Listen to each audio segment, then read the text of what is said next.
Welcome back. You're watching Power Lunch, and joining us now for some strategic thinking is Mike Esmond. He's CEO at NFB Financial Services. Thanks so much, Mike, for joining us this afternoon. Welcome. So let's get thinking strategically about gold. You've sent through the headline, "All that glitters is not gold." We've seen it have a phenomenal run, but at this point it seems to have pulled back quite a bit, and a lot of concern around what kind of buying we're going to see from the likes of China, from the likes of India moving forward. So let's get your overall assessment of the kind of safe haven status gold currently holds. I think gold has always been a thing that glitters and is attractive. It's reasonably mobile. You're not reliant on a country's central bank to pay you back your money. Cast your mind back to Cyprus a couple of months ago and all those Russian jets flying in at a hangover pace to try and get their money out in advance of the rush. But the problem with gold is it doesn't pay a dividend, physical gold that is. So there's a question about, do I own gold or do I own gold shares? Well, the gold share companies are taking strain, and in a South African context, they're very deep, very old mines, very expensive, and obviously we've got some labour issues that surround those and costs and the like. When the rand gets hammered, we all say, oh, that's great for South Africa because you can export things and be very competitive. But obviously in gold mining and mining and power generation, you import all the hardware and the stuff to create the shafts and so forth. So gold is such an interesting story. It typically runs very hard when it does, but it can and has fallen off a cliff in the history of developed financial markets. So the question is, do I now go out and buy gold? Gold shares or gold? Gold shares are not huge, big dividend payers. They are highly geared towards prosperity around the world. Countries such as China and India, as you mentioned, perhaps the Brazilian sort of economy being as strong as it is, people will go and buy the commodity for either jewelry or to have a tooth sort of coated in gold as opposed to a normal old filling. That's about prosperity. It's not always going to be the case. It's not a defensive strategy. Certainly not. It's quite aggressive. So you're taking a pitch, you're taking a view. I would suggest that it has a place in a portfolio, but I think it certainly doesn't enjoy a high focus for me in anything that's balanced to cautious. And to what extent is there a tussle between having gold in your portfolio versus platinum? Well, platinum's very interesting and good question. I think the platinum story is much more tactical and it has a very significant industrial application as well as jewelry, as well as being that sort of noble, highly regarded and rare metal. It has a massive commercial and industrial implication in catalytic converters, which is the most popularly mentioned aspect of it. And as China and as India upgrade their middle class and develop their middle class, which comes into the market in the tens of millions of new middle class people in a year, is they're going to drive cars or aspire to own a car. And as soon as China starts subscribing to clean air and worrying about atmospheric conditions, that would be a massive commercial driver for a demand for platinum. That would drive the price of the metal. It would probably drive research.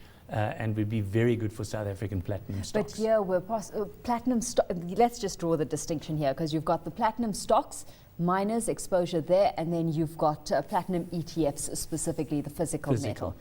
Which do you opt for? Because I would doubt that there's as much appeal around the miners themselves, given all the labour unrest that's going on specifically in South Africa. You are correct. And just before I answer your question specifically, I'll mention Warren Buffett's name. Is when there's blood on the floor and when there's panic abounding, Mr. Buffett gets greedy. Those stocks have been so hammered that it probably is or is close to one of those points of inflection. Maybe, however, they're on their way to zero, in which case you should be running for the hills and the market's smarter than us and we should not be investing at all.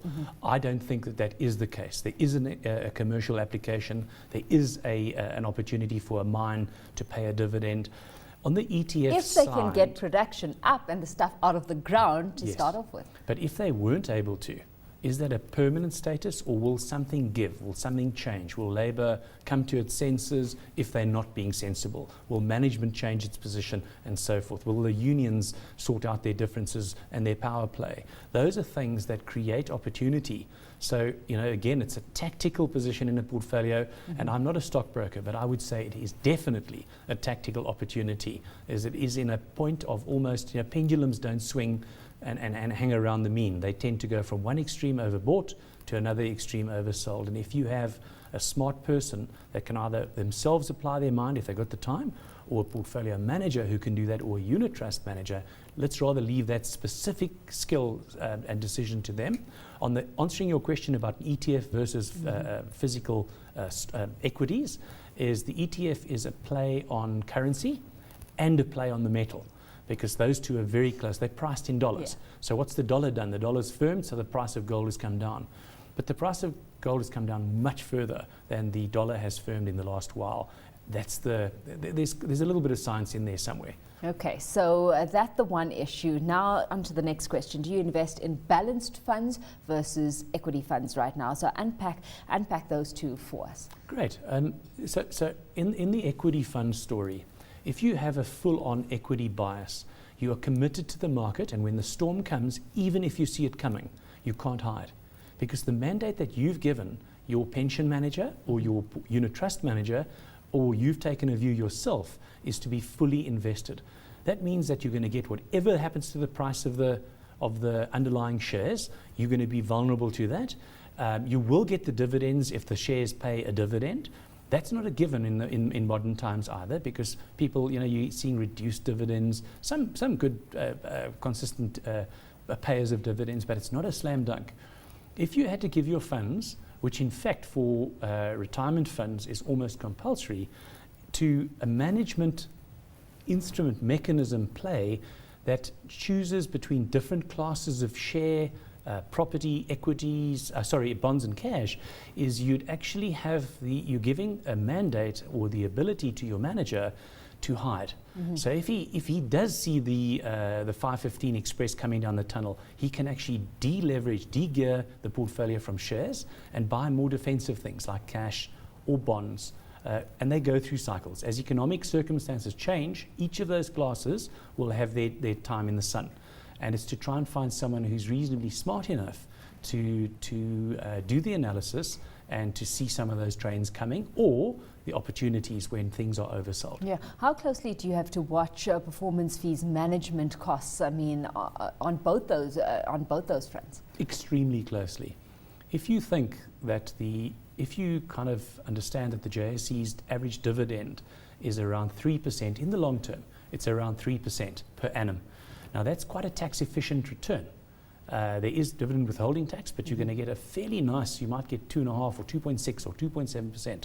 If your management fees are 1%, you are compounding 1.5 to 2% per annum. If your management fee was 3%, clipped onto that is a nice big fat performance fee that the portfolio manager takes when things are going really well. You could actually end up paying more than the entire dividend that fund generates. Well, that's not going to be leading to too much nice compounding of returns. Because if you take the dividend return over the last 50, 60 years in the JSE out, if you take dividends and you say, I'm not going to reinvest them every 6 months or whenever they paid, you have a dramatically reduced end game. Yeah.